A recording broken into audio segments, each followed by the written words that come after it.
Hi everyone, today we're going to rank the subclasses for Daggerheart. We're going to go through all 3 levels for each of the subclasses and sort of rank them independently without taking into account the class's main features or any of the domains or their abilities or spells. The tier list goes from amazing to great to nice to okay to meh. There are no bad subclasses. In the worst case, they're just a bit meh. So, with that in mind, let's start. First up, we have the Beastbound Ranger. Spellcasting trait of agility. Companion. You have an animal companion of your choice. They stay by your side unless you tell them otherwise. Take the Ranger companion sheet. When you level up your character, choose a level up option for your companion from this sheet as well. This subclass is amazing. There are few subclasses like the Beastbound, and I love it for it. The addition of an entirely different character to your character, just from a subclass, it has to go into amazing. The Beastbound specialization. You gain 2 things. Expert training, which simply gives an additional boon, which means that you also get to level up your companion once more when you level up and take this, and battle bonded. When an adversary attacks you while they're within your companion's melee range, you gain a +2 to your evasion against the attack. Rangers are already quite good at evasion, which means that with this, you become so difficult to hit. I'm tempted to put it up at amazing, but let's put it at the top of great for now. Beastbound Mastery. You gain 2 additional level up features for your beast when choosing this part of your subclass, and you get the feature Loyal Friend.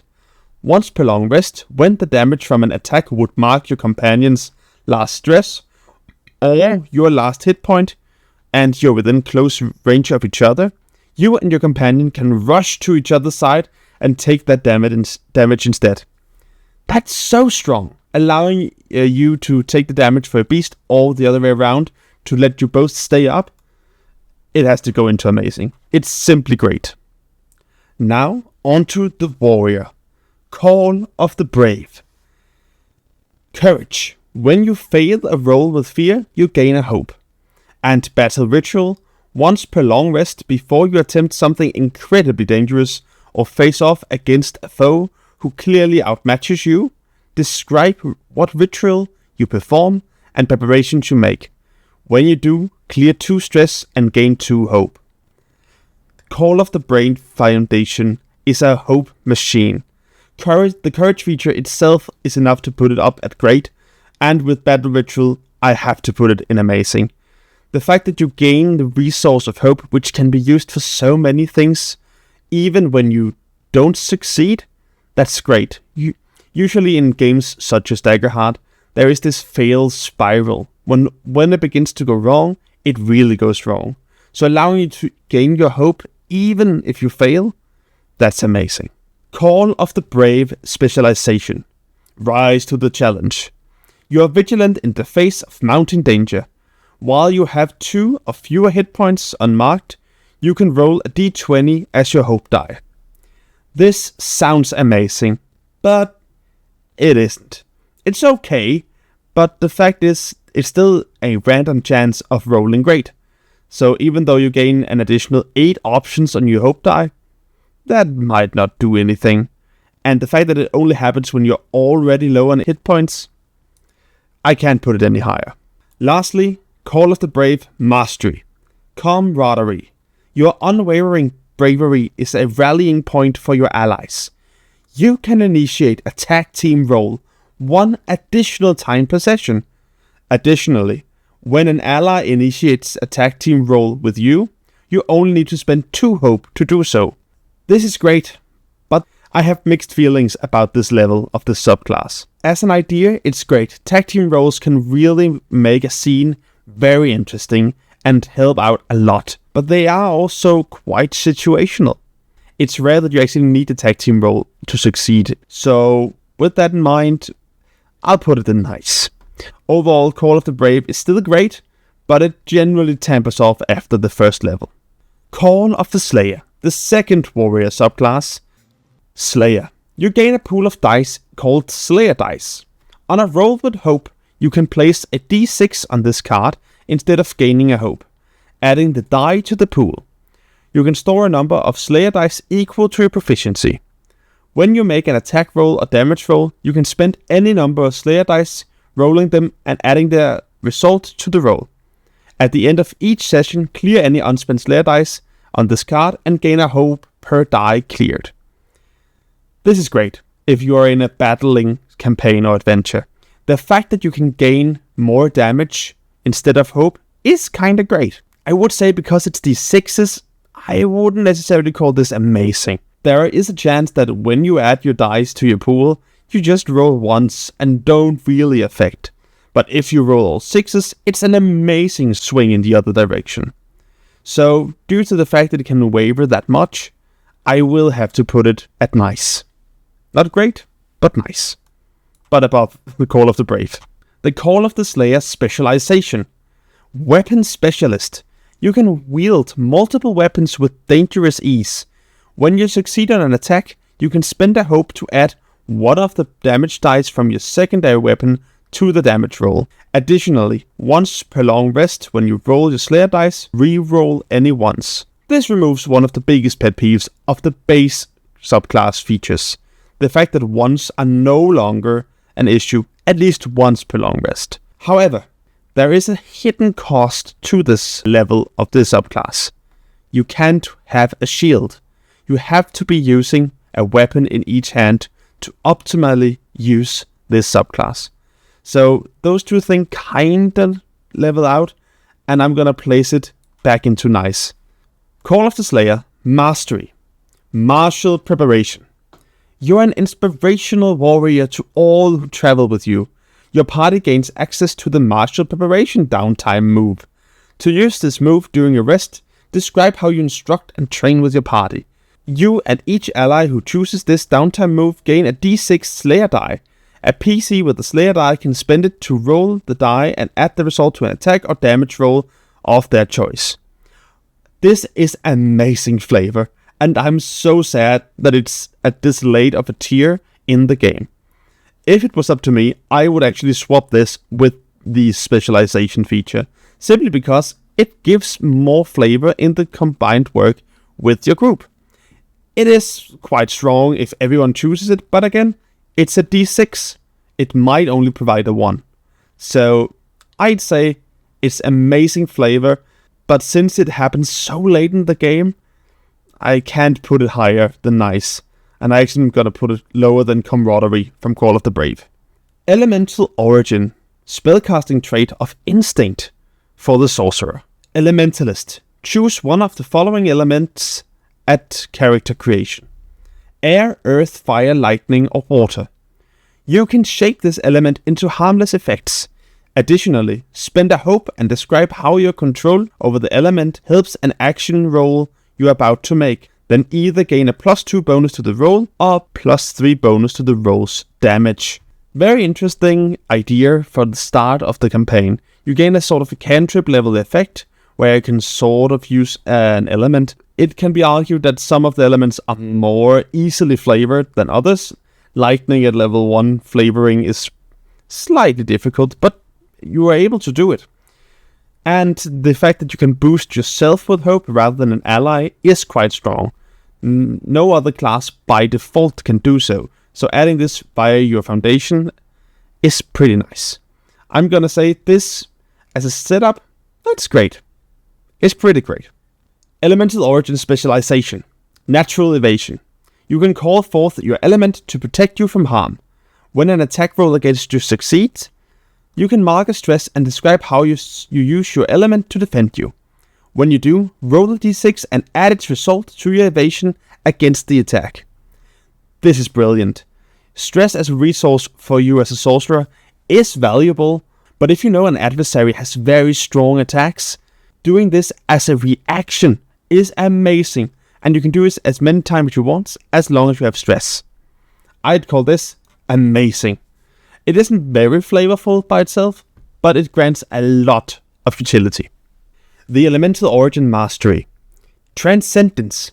Once per long rest, you can transform into a physical manifestation of your element. When you do, describe your transformation and choose 2 of the following benefits to gain until your next rest. You can choose between +4 bonus to your severe threshold, +1 bonus to a character trait of your choice, +1 bonus to your proficiency, +2 bonus to your evasion.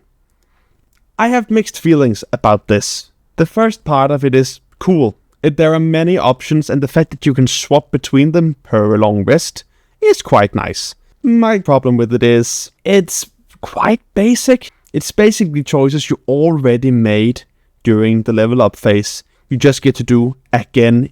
So it's a useful feature. It's just kind of boring. So I'll put it down at okay, even though it might deserve to be higher, simply because it's kind of boring.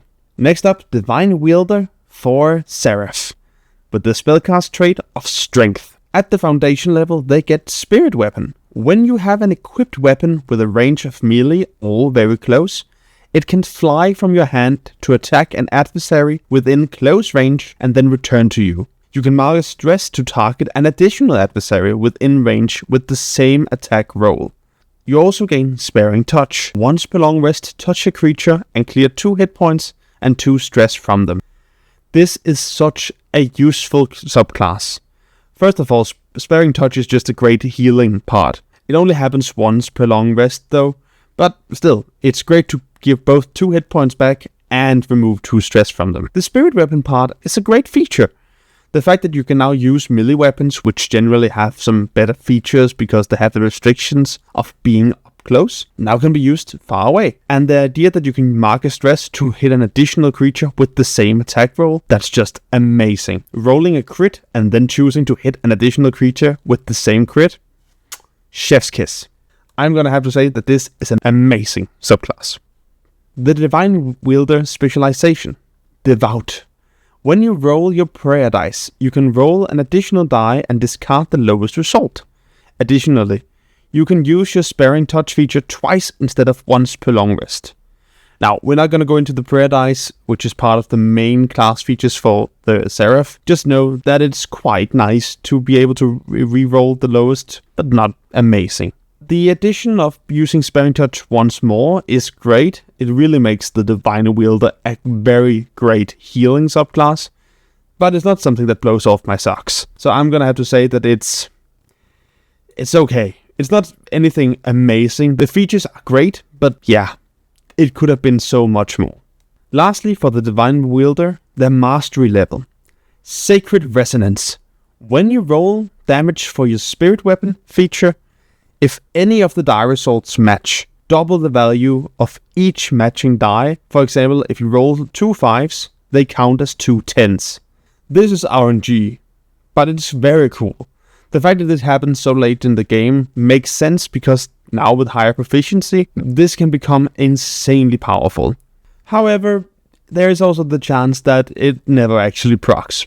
Depending on how long of a campaign you're rolling with, it might be a nice boost, but it's too RNG to put anywhere besides okay. There is a chance it never works. Jumping along to the Nightwalker for Rogue with the spellcasting trait of Finesse. First up, Shadow Stepper. You can move from shadow to shadow. When you move into an area of darkness or a shadow cast by another creature or object, you can mark a stress to disappear from where you are and reappear inside another shadow within far range. When you reappear, you are cloaked. Cloaked being part of the Rogue's ability. This is amazing. It might be the best subclass in the entire game. The fact that you can go anywhere within far range is insane. For the cost of 1 stress, definitely worth picking up if you want to play a Rogue. Next up, the Rogue's Nightwalker specialization. Dark Cloud. Make a spellcast roll of 15. On a success, create a temporary dark cloud that covers any area within close range. Anyone in this cloud can't see outside of it, and anyone outside can't see in. You're considered cloaked from any adversary for whom this cloud blocks line of sight. You also gain Adrenaline. While you're vulnerable, add your level to your damage rolls. This is cool and all, but compared to the foundation level, it's not very interesting. The fact that you gain the ability to create this dark cloud is kind of cool, but again you have to clear roll for it to happen, which means it might not work when you use it. I'm going to have to say that this specialization is meh. It's not just okay, because if you just were able to create the cloud at a cost of a stress or 2 hope, great. The fact that you have to clear it, Next up, the Nightwalker Mastery level. You gain 2 features, Fleeting Shadow. You gain a permanent +1 to your evasion. You can use your Shadow Stepper feature to move within very far range, which is incredible. You also get Vanishing Act. Mark a stress to become cloaked at any time. When cloaked from this feature, you automatically clear the restraint condition if you have it. You remain cloaked in this way until you roll with fear or until your next rest. This is insane. I know it happens at higher tiers, but this is such a powerful card for the rogue. The Nightwalker is up and down, but this, I would say, is great. It might be amazing, but there are still some things about it that's not very flashy. But the fact that you just gain cloaked this easily for 1 stress, that's pretty nice. Next up is the Syndicate Rogue, and their spellcast rate is also finesse. Syndicate Rogue is quite special, as it seems to be more of a social encounter than a combat encounter subclass. They gain the feature Well Connected. When you arrive in a prominent town or environment, you know somebody who calls this place home. Give them a name, note how you think they will be useful, and choose 1 fact from the following list. They owe me a favor, but they'll be hard to find. They're going to ask for something in exchange. They're always in a great deal of trouble.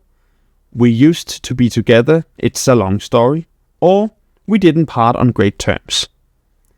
This subclass foundation confuses me. I know it's nice to have the ability to always go, oh, I know someone here, and the party has somewhere to go, but that seems to be part of Daggerheart's core philosophy anyway, that there would always be this sort of narrative creation with the players and the GM, not just something that happened in character creation originally. So putting it into the subclass actually means that no other subclass can do this. And if they do, and you have a Syndicate Rogue in your group, they might feel kind of invalidated due to the fact that they can't use their feature. It's confusing because at its core, it's quite a neat mechanic, but because of the implications, I have to go meh. This is the only one I could consider putting lower in a bad subclass, but again, the idea isn't bad. It just seems slightly opposite to what Daggerheart tries to do in general with the narrative it tells. The Syndicate specialization, contacts everywhere. Once per session, you can briefly call on a shady contact. Choose one of the following benefits and describe what brought them here to help you in this moment. Number 1. They provide 1 handful of gold, a unique tool, or a mundane object that the situation requires. On your next action roll, their help provides a +3 bonus to the result of your hope or fear die. The next time you deal damage, they snipe from the shadows, adding 2d8 to your damage roll. This, again, very useful, but how are you going to justify it? If you are in a heist in the bank of the central city, down deep into the dungeons, how are you going to use this feature? You can, it's allowed, but how are you going to worldly make that make sense? It is definitely gonna be supernatural, which, to me at least, isn't the main theme that Syndicate runs with. I don't know, maybe it is. It feels like it's just there to kind of break how traveling and moving in this world makes sense. I don't know. It's a great feature, and it has very nice implications for abilities to use, and you can time it whenever you want. So for the feature, it's nice, but for the world building aspect, it's quite difficult to put my finger on why it should make sense. Last up, Syndicate Mastery, reliable backup. You can use your Contacts Everywhere feature we just talked about 3 times per session instead of the 1. The following options are added to the list of benefits you can choose from when you use that feature. When you mark 1 or more hit points, they can rush out to shield you, reducing the hit points marked by 1. Or, when you make a presence roll in conversation, they back you up. You can roll a d20 as your hope die. Again, incredibly useful features. How does it make sense? I don't quite know. But we'll just have to put it in for the usability of it.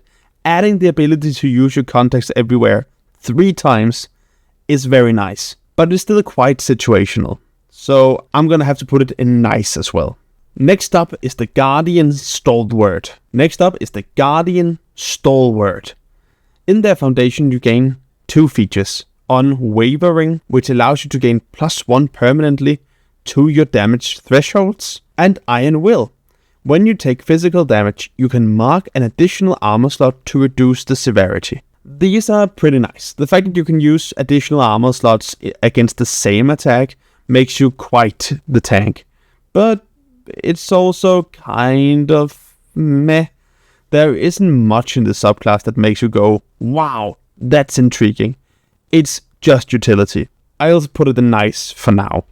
The Stalwart specialization. You gain Unrelenting. You gain a permanent +2 bonus to your damage thresholds. And you get Partners in Arms. When an ally within very close range take damage, you can mark an armor slot to reduce the severity by 1 threshold. This begins to be quite useful.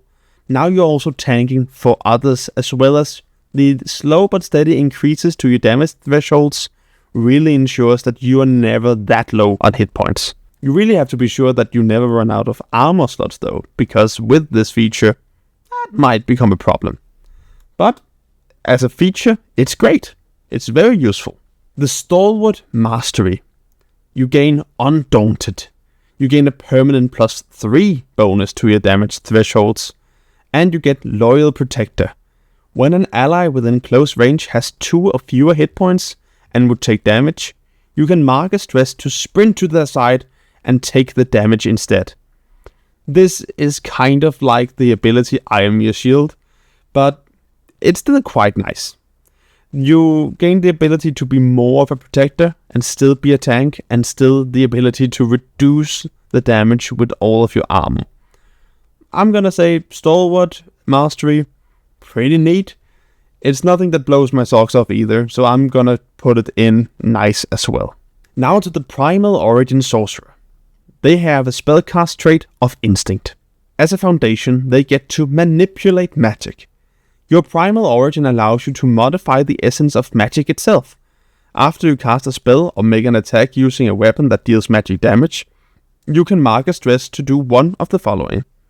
You can extend the spell or attack's reach by 1 range. You can gain a +2 bonus to the action roll's results. You can double a damage die of your choice. Or you can hit an additional target within range. Pretty neat. The modification aspect on top of everything else is quite nice. It doesn't do much on its own, but it's nice to have something that alters what is already great. I'd say it's a great subclass. The abilities are useful, but not too imposing. Primal Origin Specialization. You get Enchanted Aid. You can enhance the magic of others with your essence. When you help an ally with the spellcast roll, you can roll a d8 as your advantage die. Once per long rest after an ally has made a spellcast roll with your help, you can swap the results of their duality dice. So in other words, you can make Roll with Fear become a Roll with Hope. That's pretty neat. In all, it's not very useful. The fact that it's a d8, again, you could just roll a 1. It's better than the d6, but ultimately it's not much of a difference. And it's only on spellcasting rolls. It's just above meh. It's okay, but it could fall down. In my opinion, it's okay. It's not quite meh, but it's not the best, I would say. The Primal Origin Mastery. You gain Arcane Charge. You can gather magical energy to enhance your capabilities. When you take magic damage, you become charged. Alternatively, you can spend 2 hope to become charged. When you successfully make an attack that deals magic damage whilst you're charged, you can clear your charge to either gain a +10 bonus to the damage roll or gain a +3 bonus to the difficulty of a reaction roll the spell causes target to make. You stop being charged at your next long rest. This is insane. The fact that you only spend hope on it, or when you're hit by magic, is great. It means that it's a resource that is relatively easily replenished, or the fact that something that happens to you that would happen anyway. I think this might be the best mastery level subclass. And I think it should go up here in amazing, just behind the foundation of the Nightwalker. The Wizard's School of Knowledge. With their spell cast trait? Not knowledge. Yeah, that makes sense. They gain 2 features. Prepared. Take an additional domain card of your level or lower from a domain you have access to. And you get Adept. When you utilize an experience, you can mark a stress instead of spending a hope. If you do, double your experience modifier for that roll.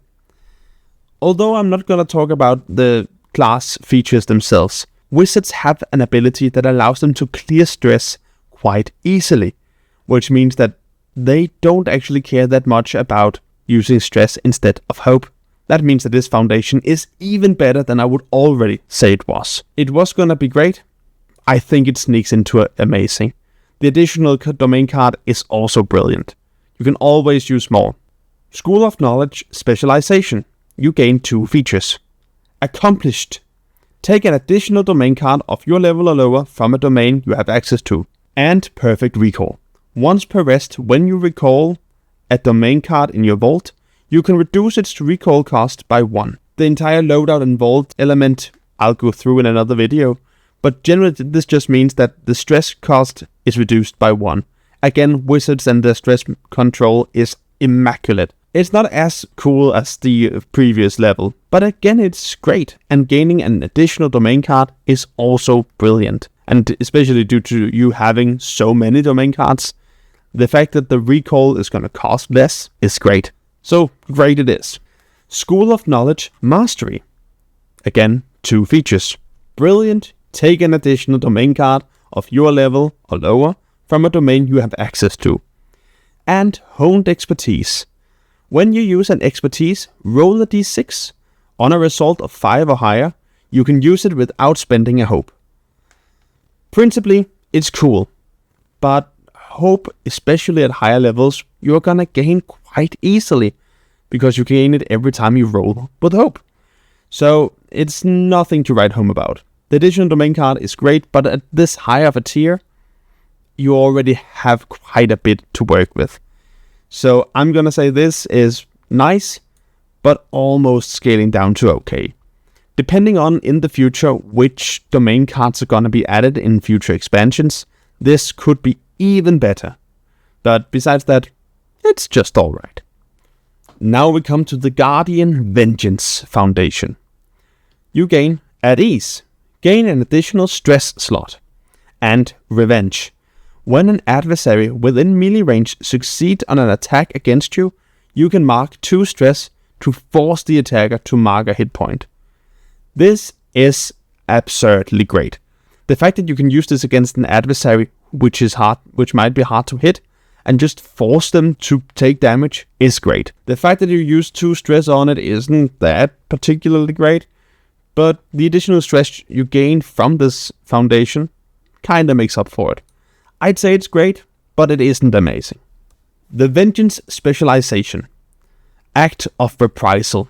When an adversary damages an ally within melee range, you gain a +1 bonus to your proficiency for the next successful attack you make against that adversary.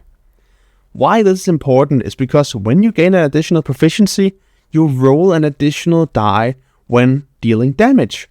So that's super great. It's not amazing because it has to be within melee range, but it means that you become quite the damage dealer. So ups and downs. To me, this is okay. It's nothing amazing, but in the right hands, this can be the thing that makes sure you deal the final blow. The Vengeance Mastery. Nemesis. You can spend 2 hope to prioritize an adversary until your next rest. When you make an attack against your prioritized adversary, you can swap the results of your hope and fear dice. You can prioritize 1 adversary at a time. This is such a strong feature. This simply means that every time that you attack a prioritized adversary, you are going to get a hope. This is such a strong subclass element. This might be the strongest combat ability any subclass level gets. The fact that anytime you roll to hit an adversary, you're gonna get a hope as long as it's prioritized. That's so strong. You're gonna be filled to the brim with hope after doing this. And using it on a boss, well, that just means that you're gonna replenish that hope, and when that boss falls, you can spend 2 hope to make another nemesis and prioritize them instead. It's so strong, and it's so great. It's gonna go up here in amazing. Next up, the Druid's Warden of the Elements. It has the spellcast trait of Instinct. You gain Elemental Incarnation. Mark a stress to channel one of the following elements until you take severe damage or until your next rest. You can choose Fire. When an adversary within melee range deals damage to you, they take 1d10 magical damage. Earth. Gain a bonus to your damage thresholds equal to your proficiency. Water. When you deal damage to an adversary within melee range, all other adversaries within very close range must mark a stress. And Air. You can hover, gaining advantage on agility rolls. The fact that you gain any of these elements just by marking a stress is quite strong. And of course it's balanced by the fact that if you take severe damage, it goes away. I think it deserves to be up near Primal Origin, but a bit above it, as it is very great and you get to choose which one you use at any time. You're not stuck with the element that you choose when creating the class. The Warden of the Elements Specialization. Elemental Aura. Once per rest while channeling, you can assume an aura matching your element. The aura affects targets within close range until your channeling ends. With Fire, when an adversary marks 1 or more hit points, they must also mark a stress. Earth. Your allies gain a +1 bonus to strength. Water. When an adversary deals damage to you, you can mark a stress to move them anywhere within very close range of where they are. Air. When you or an ally takes damage from an attack beyond melee range, reduce the damage by 1d8. All of these are great. The fact that they had to match your previous channel is fine because you get to know it in advance when you start channeling at the beginning of a combat encounter, for instance. So I'd say this follows right along next to the other one. Equally strong and equally situational, but still with the fact that if you take severe damage, it goes away and you'll have to restart it. Very nice. Warden of the Elements Mastery. You gain Elemental Dominion. You further embody your element while channeling. You gain the following benefits. Fire. You gain a +1 bonus to your proficiency for attacks and spells that deal damage. Earth. When you would mark hit points, roll a d6 per hit point marked. For each result of 6, reduce the number of hit points you mark by 1. Water. When an attack against you succeeds, you can mark a stress to make the attacker temporarily vulnerable. And Air. You gain a +1 bonus to evasion and can fly. All of these are great, and remember that all of the subclasses parts fit together when you start your channeling. So all the fire fits together, all the earth, all the water, all the air, meaning that it's an incrementally stronger subclass the more you delve into it, unlike certain other ones where they gain standalone abilities when they level them. I think this is amazing. I don't know if I would choose to take this mastery as the first opportunity, but it's definitely worth taking. I think it goes into great as well, just not quite as close to the others. I should say at this point, this is not necessarily perfectly ordered list. Generally, if they're at the lower part of a tier, then they might be able to fit down on the next one, and if they're top, they could go on to the next. Anything in the middle is more of a suggestion than an actual rating. Next up is the Wizard's School of War. They have a spellcast trait of Knowledge. You gain Battle Mage. You focused your studies on becoming an unconquerable force on the battlefield. Gain an additional hit point slot. And Face Your Fear. When you succeed with Fear on an attack roll, you deal an extra 1d10 magic damage. This is a super nice subclass, and it just boosts you where you want it. Additional hit points means that you could actually choose maybe to be a frontline wizard, or just the fact that you are more sturdy. And the fact that you get to roll additional damage when you roll with fear might actually make the difference of whether the Game Master gets to move that adversary or not. Because with an extra d10, you might do that one extra hit point that takes them out. It's a solid subclass. I don't quite know if it's just nice or great, so I'll put it at the top of nice for now. The School of War specialization. They gain 2 features. Conscious Shield. You can maintain a protective barrier of magic. While you have at least 2 hope, you add your proficiency to your evasion. And Fueled by Fear. The extra magic damage from your Face Your Fear feature increases to 2d10. The Fueled by Fear feature, pretty nice, it just boosts you. The Conscious Shield is quite great, but you have to restrain yourself on the amount of hope you use.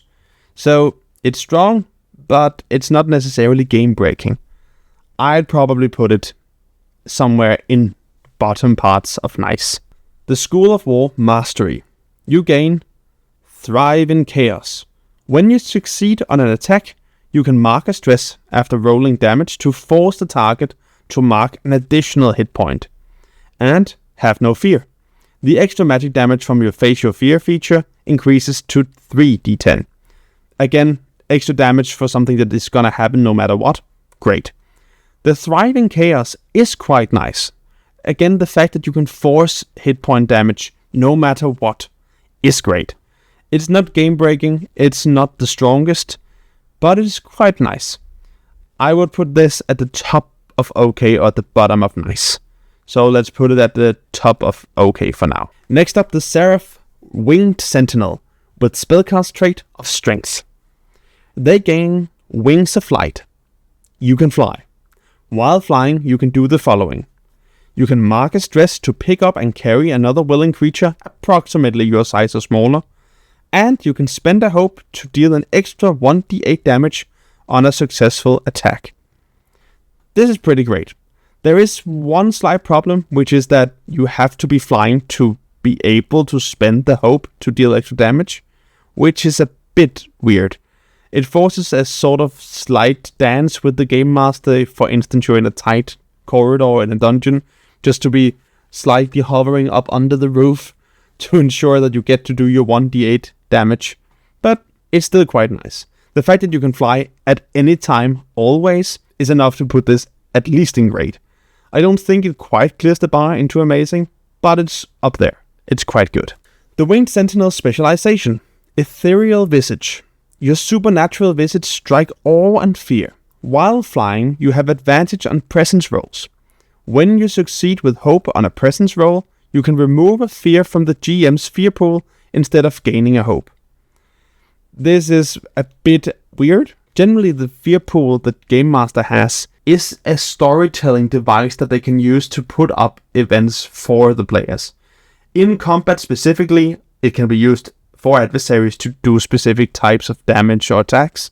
So in that case, it makes sense. But the fact that only on a presence roll with hope, you are allowed to remove the fear, I don't think this is even slightly good. I think it's more thematic than it's actually worth anything. So I'll put it in meh. The Winged Sentinel Mastery. Ascendant. You gain a permanent +4 bonus to your severe damage threshold, and you get Power of the Gods. While flying, you deal an extra 1d12 damage instead of 1d8 with your Wings of Flight feature. It's only the Ascendant feature that saved this part of the subclass from being directly bad. +4 bonus to severe damage threshold is great, but the fact that you have to wait to high tier gameplay to deal an 1d12 extra damage by spending a hope only when you're flying, I don't think it's great. But the additional +4 is quite okay, meaning that it doesn't end up down here in meh. Next up, the Troubadour for the Bard, with the spellcast trait of Presence. You gain Gifted Performer. Describe how you perform for others. You can play each song once per long rest. You gain Relaxing Song. You and all allies within close range clear a hit point. You can play Epic Song. Make a target within close range temporarily vulnerable. And you can play Heartbreaking Song. You and all allies within close range gain a hope. This is nice. It's not too powerful. It's not too weak. The fact that you can use each song once per long rest is nice. I think it fits all right into nice. Next up is the Troubadour specialization. You gain Maestro. Your rallying songs steal the courage of those who listen. When you give a rally die to an ally, they can immediately gain hope or clear stress. Rally die come from the core features of the Bard, and this is quite a nice boost to those. It's not amazing to give another player hope in this way, but to clear stress in certain situations might save a combat encounter. So I'm gonna say this is nice as well. The Troubadour Mastery. Virtuoso. You are among the greatest of your craft and your skill is boundless. You can perform each of your gifted performer features songs twice instead of once per long rest. This is alright. I don't see this as the thing that changes the world, but it's quite nice to have this sort of boost in a supportive and utility kind of way. I'd still say it's only okay, but at the top part of okay. Next up is the Druid's Warden of Renewal. They have a spellcast trait of Instinct. You gain Clarity of Nature. Once per long rest, you can create a space of natural serenity within close range. When you spend a few minutes resting within the space, clear stress equal to your instinct, distributed as you choose between you and your allies. You also gain Regeneration. Touch a creature and spend 3 hope. That creature clears 1d4 hit points. This is pretty neat.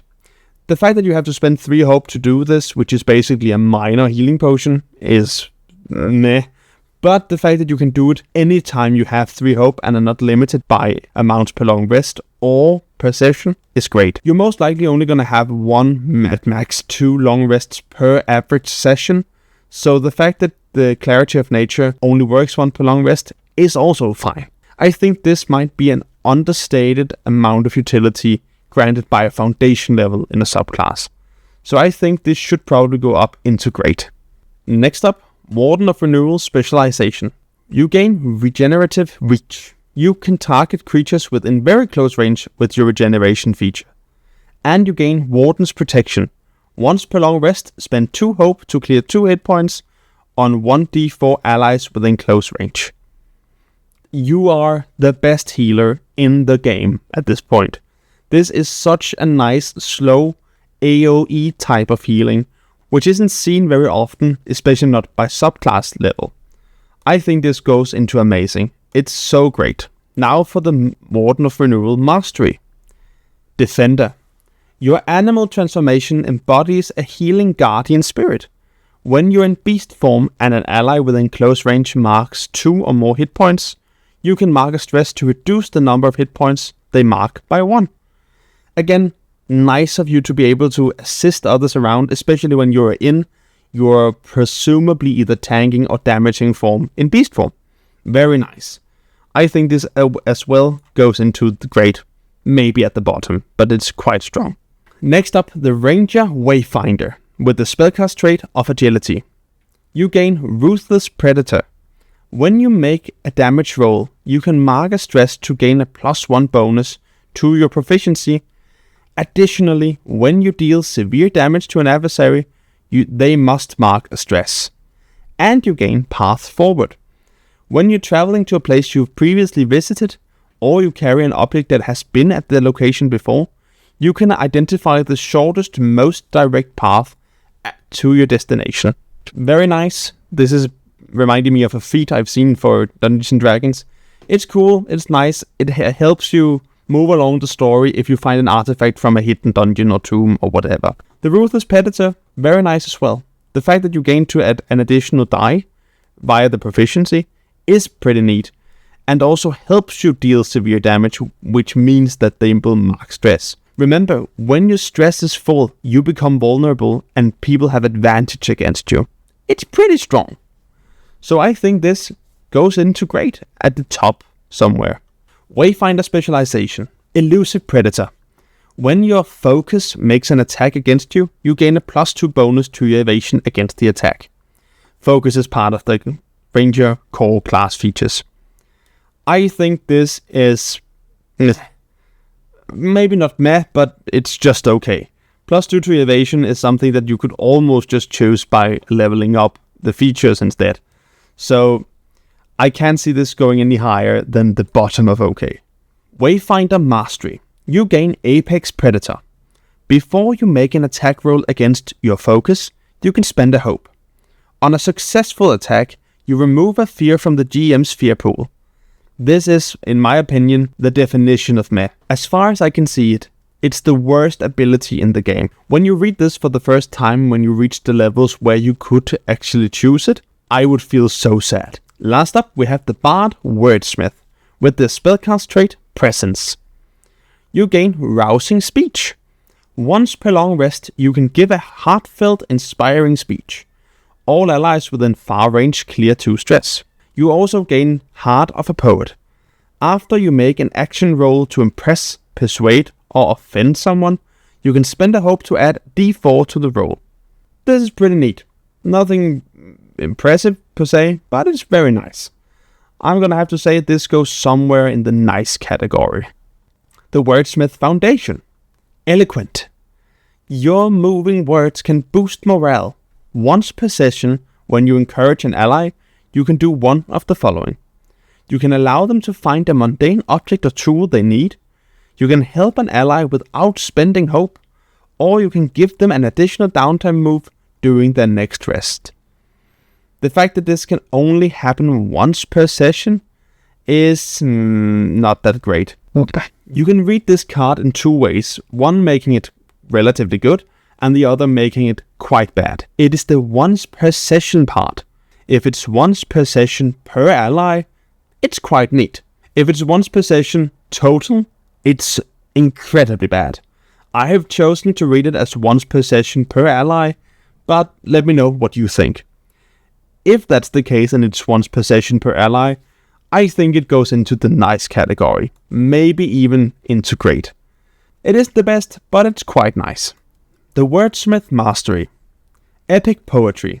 Your rally die increases to a D10.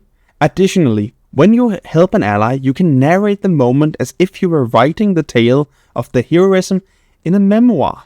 When you do, roll a D10 as your advantage die. For this late in the game, this feels underwhelming. There's no sugarcoating it. It teeters on that, as all it really does is change the die value, meaning that you could in theory end up rolling the same numbers you would had you had a lower die, but it feels fine. I think this goes into okay, somewhere at the bottom tier of it.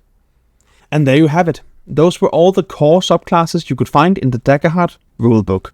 Do you agree with all of my ratings? Write below what you think. And if I put one of your favorite subclass tiers in a position you really disagree with, let me know. Until next time, have an inspiration die. See ya.